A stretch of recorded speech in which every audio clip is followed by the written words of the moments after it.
nitrokid 98 here today, guys. I just recently posted the video showing this thing running.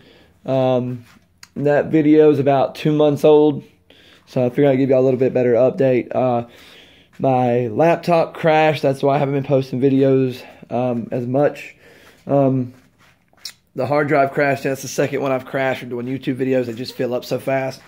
And plus, I do a lot of other editing stuff, video-wise. But since then, the Eclipse on the last video was running that intercooler right there. And now we're running that one. That's a 2712 by 3. In the last video, I said this turbo was getting kind of weak. This turbo is actually not weak at all. When it's warm, it does get a decent amount of shaft play in it. It does.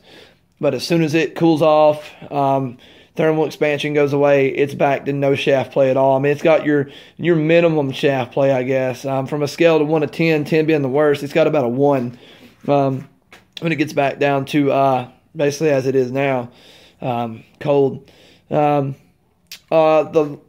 last video I was actually going to do it, I never got a chance to post it up, was yesterday. I had this intake on it.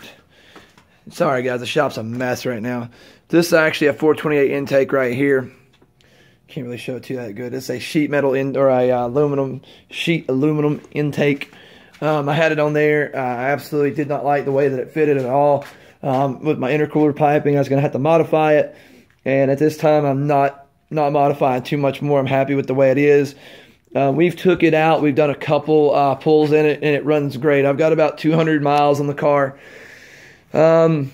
But I had to bring it back in the shop, tear everything down. It's all put back together now because of the pipe fittings on the back where I'm running my turbo feed, my oil pressure sending unit, and my oil temperature sending unit for my gauges. I had Teflon on it to seal it up so it wouldn't leak oil, and it blew the Teflon out. This car just about stays at 80 psi of oil pressure.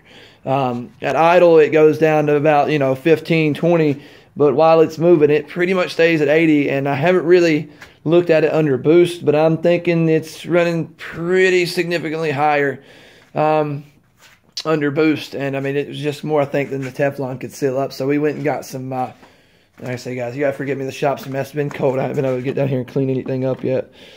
We went and got this stuff right here. Full focus. Permatex pipe sealant. I don't think it's gonna focus on that. Maybe if I lay it down there. There you go. Yeah, I got that stuff put on it. And hopefully that'll work. It's ready to run right now. I got to put a quart of oil in it from where it blew all the oil out.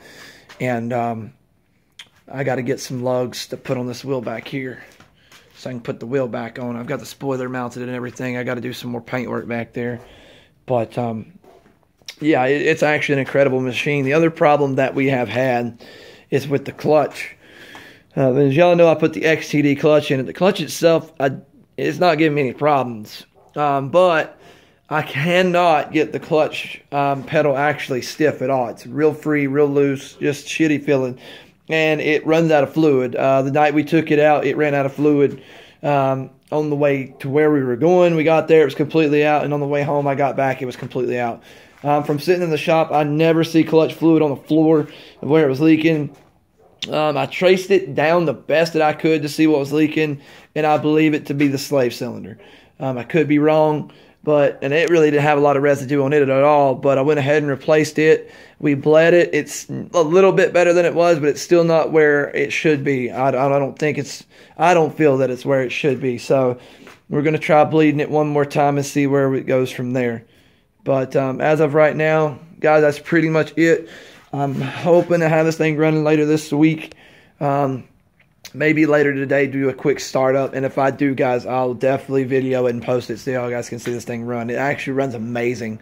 But anyways, guys, it's nitrokid 98, and that's all for now, man.